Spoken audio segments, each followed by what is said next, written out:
Assalamualaikum warahmatullahi wabarakatuh. Waalaikumsalam warahmatullahi wabarakatuh. Bismillahirrahmanirrahim. Alhamdulillahi rabbil alamin wa kafa. Alladzi an'ama alaina wa hada. Asyhadu an la ilaha illallah wahdahu la syarikalah. Rabbul aradina was samawatil ula. YouTube.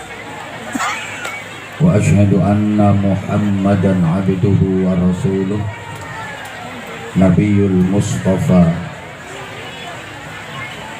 Allahumma salli wa sallim wa barik ala sayyidina wa maulana Muhammadin Nuril huda wa syamsid duha wa badrid duja wa ala alihi wa ashabihi ahli tuqa wan naqa wan najah. Subhanaka la ilma lana illa ma 'allamtana innaka antal alimul hakim. Rabbi syrah li sadri wa yassir li amri wahlul 'uqdatam min lisani yafqahu qawli waj'al li waziran min ahli. Amma ba'd. Janabal Qurama, Masyayikhana al-a'izza wa ulama'ana al-ajilla, para alim ulama,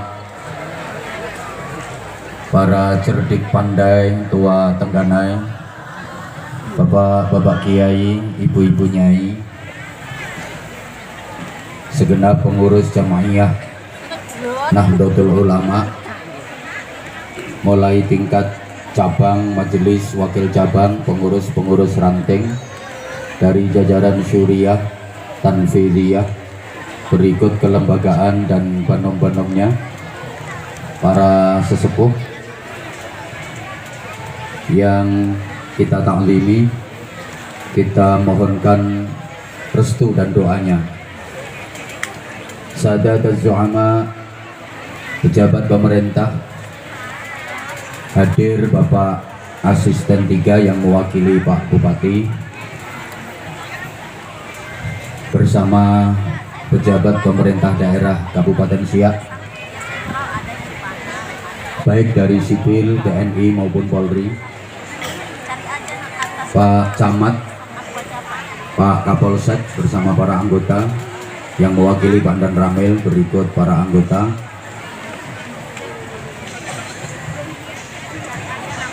Dewan Perwakilan Rakyat Daerah Kabupaten Siak,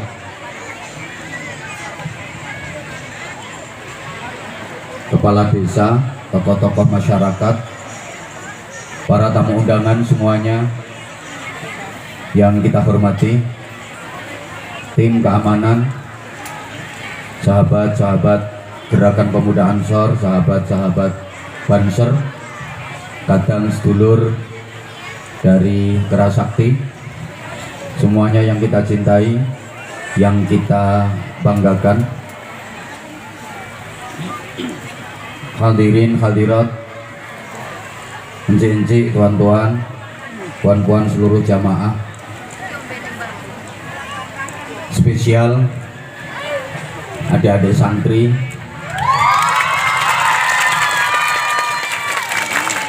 yang merah hitam maupun yang hijau putih, semuanya mudah-mudahan menjadi generasi-generasi Qur'ani, generasi-generasi Islami, menjadi generasi yang pelopor bukan pengekor, yang perintis bukan pewaris, yang pengais bukan pengemis, yang penggerak bukan penggertak, yang punya karakter bukan yang karaten, yang luar biasa bukan yang biasa di luar, yang beradab bukan yang biadab, yang terpelajar bukan yang kurang ajar, yang ahli zikir bukan yang suka kentir, yang ahli Quran, bukan yang tukang gendaan, ahli sholawat, bukan ahli maksiat.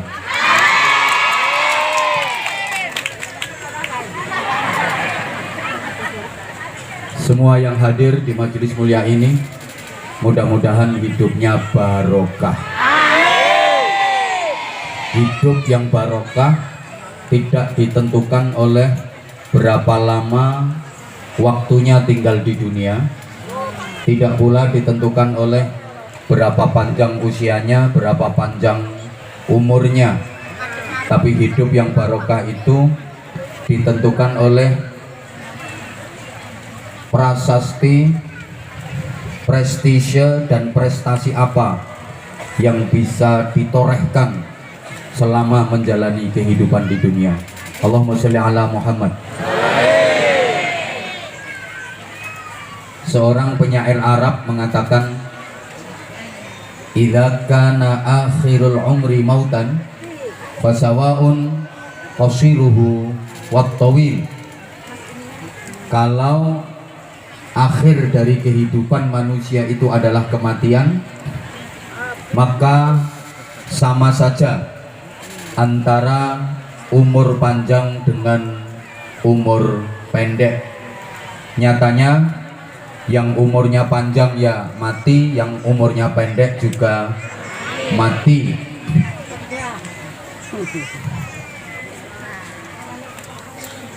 Sing umure dawa mati, sing umure ndek ya mati.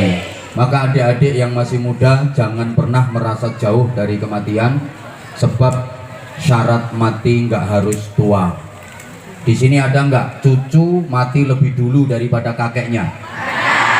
Tuh kan, yang sekarang masih seger-seger, sehat-sehat, juga jangan pernah merasa jauh dari kematian, karena syarat mati nggak harus sakit. Kadang sekarang masih segar bugar, nanti malam sampai rumah Israel datang menjemput, kan nggak tahu. Biasanya yang ngajinya sambil ngantuk. Itu kalau orang Jawa bilang jurusnya jitok tuli. Jitok tuli, ngajinya ngantuk, metune lali. Banyak orang yang dikasih umur pendek, tapi prestasi kebaikan yang ditorehkan jauh lebih baik daripada orang-orang yang dikaruniai umur panjang. Imam An-Nawawi itu usianya hanya 45 tahun, tapi prestasi keilmuannya sungguh luar biasa. Ibnul Qayyim Al-Jauzi umurnya 60 tahun, manfaat dan barokah ilmunya mendunia. Imam Syafi'i, Muhammad bin Idris Asy-Syafi'i, itu usianya hanya 54 tahun, tapi menjadi imam mazhab yang ijtihadnya diikuti oleh banyak umat Islam di belahan dunia, terutama umat Islam Asia, terlebih Asia Tenggara, terlebih lagi Indonesia, mayoritas. Abu Hamid Muhammad bin Muhammad Al-Ghazali, Hujjatul Islam, itu umurnya hanya 51 tahun, tapi kehebatannya sungguh diakui oleh dunia. Abahnya Gus Dur, Allah yarham, Kiai Haji Abdul Wahid Hashim, itu umurnya hanya 39 tahun, sudah meninggal dunia. Tapi jasanya untuk Indonesia sungguh luar biasa. Beliau termasuk perumus Pancasila dan Undang-Undang Dasar 1945. Beliau termasuk panitia inti persiapan kemerdekaan Republik Indonesia. Umur cuma 39 tahun. Warga sini mungkin umurnya bisa sampai 80 tahun lebih, tapi pernah jadi panitia apa? Paling-paling panitia berkat. Panglima Besar Jenderal Sudirman umurnya malah cuma 34 tahun, tapi beliau menjadi pahlawan nasional. Anda mungkin umurnya 70 tahun lebih, tapi pahlawan RT aja gak payu. Jenderal Sudirman itu namanya diabadikan, monumental, menjadi nama-nama jalan protokol, jalan-jalan besar di hampir setiap kota di Indonesia. Ada jalan yang namanya Jalan Jenderal Sudirman. Ayo, namamu dipakai namanya gang buntu aja nggak laku. Jenengmu ini digawe jenenge kandang wedhus itu gak payu. Maka umur yang barokah tidak ditentukan oleh berapa lamanya hidup di dunia, berapa panjangnya usianya, tapi ditentukan oleh berapa banyak prestasi kebaikannya. Allahumma sholli ala Muhammad. Saya sering gambarkan umur barokah itu kayak dompet. Dompet yang baik, yang barokah itu nggak harus panjang bentuknya, tapi yang penting isinya, nilainya, betul? Ada dompet panjang banget 5 meter, nyamplui wong, tapi nggak ada duitnya, sampai akeh wong sambat, mas kedawan mas, dawa ya wes aja dompete, apamu ngono lho dawakno. Bojone ya sambat nyopo oleh dawane tok. Dawa tapi melur. Ada dompet itu pendek tapi atos. Isinya penuh duit, ndek tapi atos. Ibu-ibu seneng mana? Dawa, melur, ndek, atos. Dawa atos. Ya iku ana cagak listrik.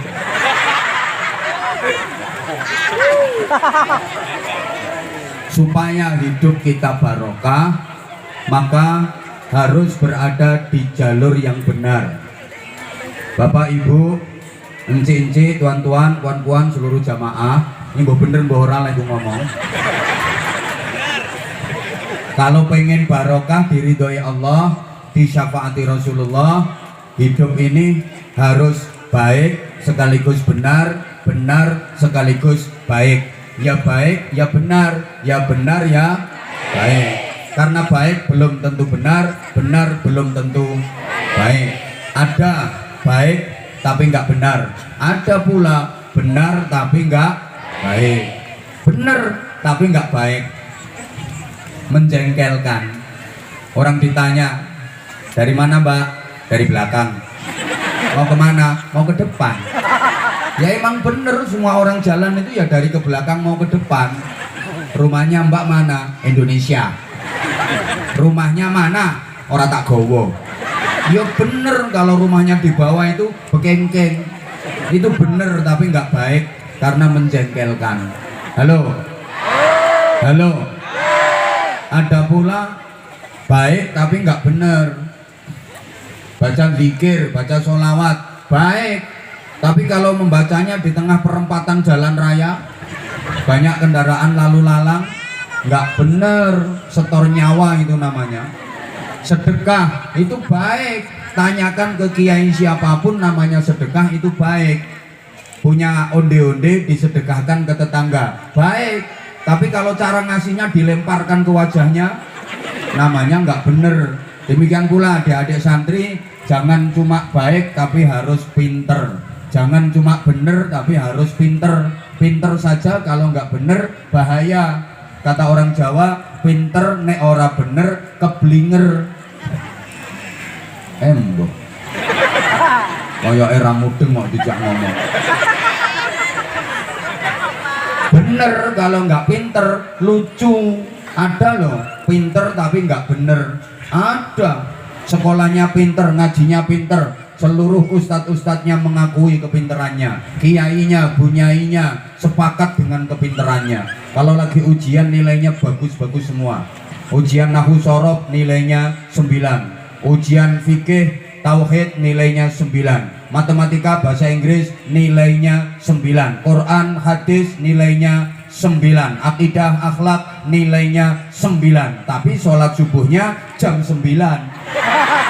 Ada apa enggak? Ada, ini anaknya datang kok pakai jilbab warna merah.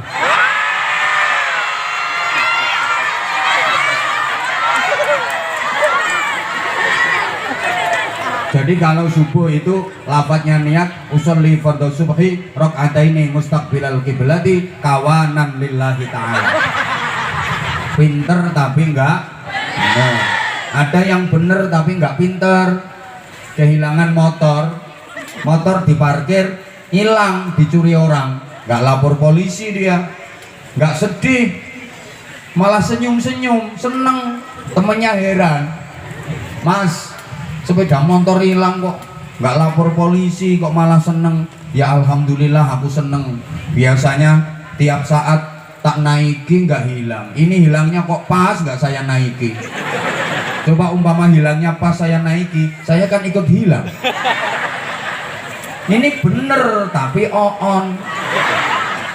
Engko bapak-bapak kehilangan bojo barang ngono. Alhamdulillah bojoku hilangnya pas ora tak tumpaki. Lah nek ilange pas tak tumpaki aku rak katut ilang pisan. Ini bener tapi on. Nah, supaya bisa menjadi baik, bener baik. Halo. Pinter bener juga pinter. Sorry ya, pinter kalau nggak bener berpotensi ngerusak. Maaf, yang merusak tatanan bukan orang bodoh, tapi orang pinter. Yang menghabiskan duit negara, jatahnya rakyat, itu orang bodoh apa orang pinter? Orang pinter yang nggak bener. Kalau orang bodoh pengen tapi nggak tahu caranya.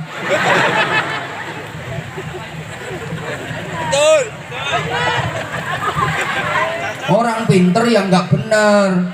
Maka saya berani bersumpah demi Allah, yang merusak hutan di Indonesia ini bukan orang hutan. Ya bukan lah, orang hutan malah. Sing ngrusak alas sih dudu kethek. Tapi wong-wong pinter sing akhlake luwih bejat tinimbang kethek. Zaman ngomong kethek kok karo nyawang aku. Bukan kethek. Wong manis sing ngene kok dikethek-kethekne. Agar kita diridhoi Allah, pinter dan bener dan pinter, baik dan bener dan baik, dikasih contoh sama Allah. Contoh teladan itu adalah Rasulullah Muhammad sallallahu alaihi wasallam. Sehingga Nabi itu disebut uswatun hasanah, teladan kebaikan dalam seluruh aspek kehidupan. Apa saja asal sesuai dengan teladan Rasulullah pasti baik dan benar, pasti benar sekaligus baik. Sekarang gimana cara kita mencontohnya? Sementara kita nggak pernah berjumpa dengan Rasulullah, nggak pernah melihat Rasulullah, kita tidak hidup sezaman dengan Rasulullah. Betul? Allah ya Karim, kok nggak semangat ya? Telat.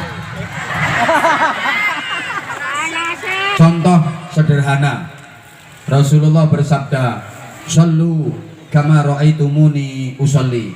Sholatlah kalian seperti kalian melihat aku mengerjakan sholat.